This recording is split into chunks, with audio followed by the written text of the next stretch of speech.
दुनिया की सबसे बड़ी ताकत क्या है? Nuclear bomb, artificial intelligence? नहीं, सबसे बड़ी ताकत है मदर अर्थ खुद। जब वो हिलती है तो सब कुछ बिखर सकता है।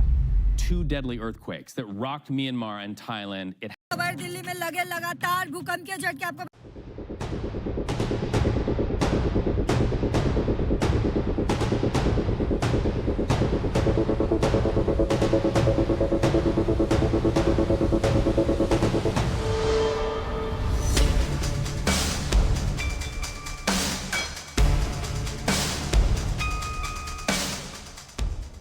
नेपाल, अफगानिस्तान, जापान, दिल्ली 2024-25 में लगभग हर महीने किसी न किसी कोने में अर्थक्वेक। पर सवाल ये है, आखिर ये इतने फ्रीक्वेंट क्यों हो रहे हैं? क्या ये सिर्फ नेचुरल है या धरती हमसे कुछ कह रही है? और सबसे इम्पोर्टेंट सवाल, क्या हम अगले बड़े अर्थक्वेक के लिए रेडी हैं?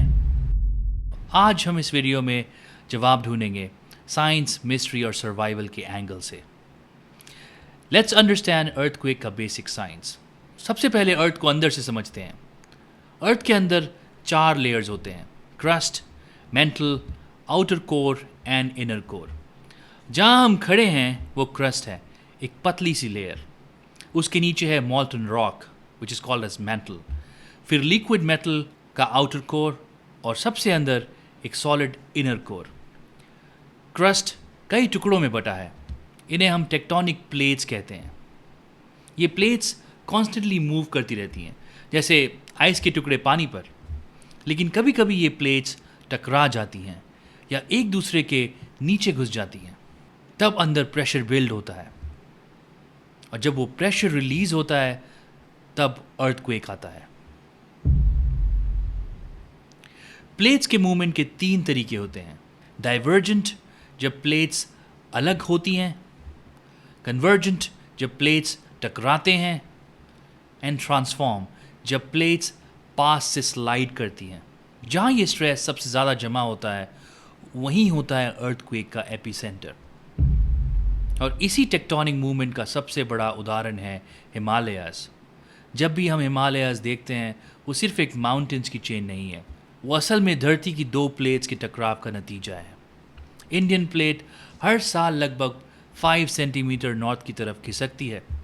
सामने से मिलती है यूरेशियन प्लेट जो एकदम मजबूत और स्टेबल है। जब इंडियन प्लेट ने टकराना शुरू किया तब धरती के अंदर की प्लेट्स ने एक दूसरे को उठाना शुरू किया। ये अपलिफ्टमेंट है जिसने हिमालय जैसे पहाड़ों को जन्म दिया। सोचिए जैसे एक कार स्पीड में जाके एक वॉल से टकराए, कार का बोनट ऊपर उठ जाता है। वैसे ही जब इंडियन प्लेट यूरेशियन प्लेट से टकराती है तो ज़मीन ऊपर उठती है, and the result is Himalayas. और ये प्रोसेस रुक नहीं रहा है। हर साल इंडियन प्लेट 5 सेंटीमीटर नॉर्थ की तरफ यूरेशियन प्लेट के नीचे घुस रही है, जिस वजह से हिमालय और ऊंचा होता जा रहा है। The Indian tectonic plate is slowly being squeezed and swallowed in a way under the Tibetan plate at the rate of 5 to 6 centimeters per year. और इसके साइड इफेक्ट के रूप में अर्थक्वेक भी आते हैं। जब तक ये प्लेट्स टकराती रहेंगी, हिमालयाज़ बढ़ते रहेंगे और अर्थक्वेक आते रहेंगे। चलिए समझते हैं, जब अर्थक्वेक आते हैं अंदर होता क्या है।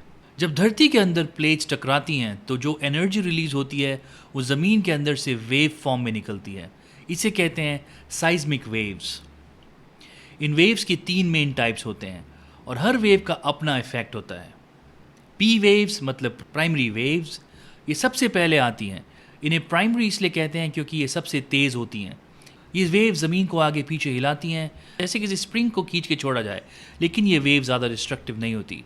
S waves which are called as secondary waves, इनका स्पीड पी वेव से कम होता है, लेकिन ये ज़्यादा खतरनाक होती हैं। एस वेव्स ज़मीन को साइड टू साइड या ऊपर नीचे हिलाती हैं, जैसे कोई रोप को एक तरफ से झटका दे। इनका इम्पैक्ट ज़्यादा होता है क्योंकि ये इंफ्रास्ट्रक्चर को वीक करने लगती हैं। तो तीसरे लेवल पे आती हैं सरफेस वेव्स। ये ज़मीन के सरफेस पे ट्रैवल करती हैं, सबसे स्लो लेकिन सबसे ज़्यादा डिस्ट्रक्टिव। इन वेव्स की वजह से रोड्स टूट जाती हैं, बिल्डिंग्स गिरने लगती हैं, ब्रिजेस को लैप्स कर जाते हैं। इस वजह से ज़्यादा डैमेज हमेशा सरफेस वेव्स की वजह से होता है। जब सब कुछ तेज़ी से हिलने लगे, समझो सरफेस वेव्स आई हैं, और वही सबसे डेंजरस है। एक कॉमन सवाल है, अब पहले से ज़्यादा अर्थक्वेक्स क्यों आ रहे हैं? चलिए फैक्ट से समझते हैं।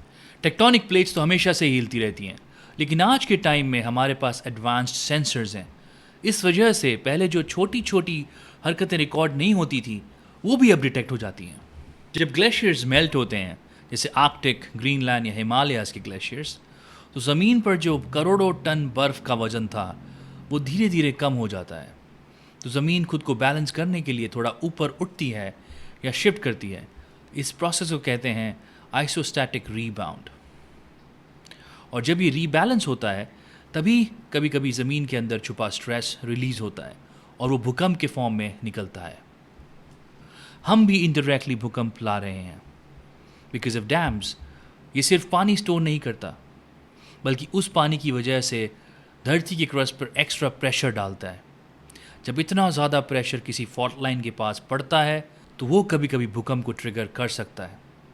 इसे कहते हैं रिजर्वॉयर इंड्यूस्ड साइज्मिसिटी। जब हम ज़मीन के अंदर से कोल, मिनरल्स या ऑयल निकालते हैं, तो ज़मीन के नीचे का प्रेशर बैलेंस डिस्टर्ब हो जाता है। ये इम्बैलेंस कभी कभी छोटी माइक्रो अर्थक्वेक्स को जन्म देता है और कभी कभी बड़ी फॉल्ट लाइन पर असर डाल सकता है। जब एक जगह पर कॉन्क्रीट जंगल बन जाता है, रोड्स, बिल्डिंग्स, ब्रिजेस, तो वाइब्रेशन ज़्यादा तेज़ और दूर तक ट्रैवल करती हैं। यानी अगर हल्का सा भी भूकंप आए, तो कॉन्क्रीट स्ट्रक्चर्स वाइब्रेशंस को एम्पलीफाई करते हैं और डैमेज का रिस्क बढ़ जाता है। जब पेड़ काटे जाते हैं, तो मिट्टी की पकड़ कमज़ोर पड़ जाती है, सॉइल लूज होने लगती है, जिससे लैंडस्लाइड्स और सरफेस इंस्टेबिलिटी बढ़ती है। तो ये फैक्टर्स किसी साइज्मिक जोन में और ज़्यादा रिस्क क्रिएट करते हैं, क्योंकि ज़मीन ज़्यादा वल्नरेबल हो जाती है। मतलब जो पहले नेचुरल था, अब उसमें ह्यूमन ट्रिगर भी ऐड हो गया है। ये कॉम्बिनेशन बना रहा है एक परफेक्ट साइज्मिक स्टॉर्म, जहाँ भूकंप छोटे भी ज़्यादा हो रहे हैं और बड़े भी। दुनिया के कुछ पार्ट्स अर्थक्वेक के लिए ज़्यादा वल्नरेबल होते हैं। इसे कहते हैं साइज्मिक जोन्स, जैसे जापान, कैलिफोर्निया, फिलीपींस, इंडोनेशिया, सब हाई रिस्क एरियाज़ हैं, क्योंकि ये सब रिंग ऑफ फायर के पास हैं, एक ऐसी टेक्टोनिक प्लेट बाउंड्री जहाँ ज़्यादा वॉल्केनिक और साइज्मिक एक्टिविटी होती है। इंडिया में भी मेजर साइज्मिक जोन्स हैं, जोन 2 से जोन 5 तक। Zone 2 is least active and zone 5 is most dangerous. Delhi, Himachal, Uttarakhand, Bihar, north east सब जोन 4 एंड 5 में आते हैं। रीज़न, इंडिया प्लेट लगातार यूरेशियन प्लेट से टकरा रही है, हिमालय बन रहे हैं, पर स्ट्रेस भी बढ़ रहा है। इस वजह से हर कुछ महीने बाद ट्रेमर्स फील होते हैं, स्पेशली नॉर्थ और नॉर्थ ईस्ट इंडिया में। तो अगर अर्थक्वेक आए तो पैनिक मत करो। These are the few things you can do. Drop, नीचे बैठ जाओ। कवर, किसी टेबल या मजबूत फर्नीचर के नीचे छुप जाओ। होल्ड, फर्नीचर के पैर को टाइट पकड़ लो। लिफ्ट का यूज़ मत करो। बाहर भागने की जगह कोई सेफ जगह पर रुक जाओ। टॉर्च, इमरजेंसी किट, वाटर हमेशा हैंडी रखो। और सबसे ज़रूरी, अर्थक्वेक रेजिस्टेंट बिल्डिंग्स में इन्वेस्ट करो। सबसे बड़ा सवाल, क्या हम फ्यूचर अर्थक्वेक्स प्रिडिक्ट कर सकते हैं? जवाब, अभी तक नहीं। साइंस अभी एक्यूरेट प्रिडिक्शन में काफ़ी पीछे है। हाँ, रिस्की एरियाज़ को आइडेंटिफाई कर सकते हैं। न्यू टेक जैसे AI मॉडल्स, सैटेलाइट डेटा और अर्ली वार्निंग सिस्टम्स अब डेवलप हो रहे हैं। जैसे जापान में अलर्ट्स 5 to 10 सेकेंड्स पहले मिल जाते हैं, लेकिन फुल प्रूफ प्रिडिक्शन अभी इम्पॉसिबल है। ज़मीन कब कांपेगी ये हम नहीं जानते, लेकिन जब कांपेगी तब हम कैसे रिएक्ट करेंगे ये हमें तय करना है। साइंस, अवेयरनेस और प्लानिंग, ये 3 शब्द ही ज़िंदगी और मौत का फ़र्क बन सकते हैं। तो अगर ये वीडियो आपको हेल्पफुल लगा हो, लाइक ज़रूर कीजिए और चैनल को सब्सक्राइब करें, क्योंकि हम लाते हैं साइंस, फैक्ट्स एंड अवेयरनेस आपके लिए।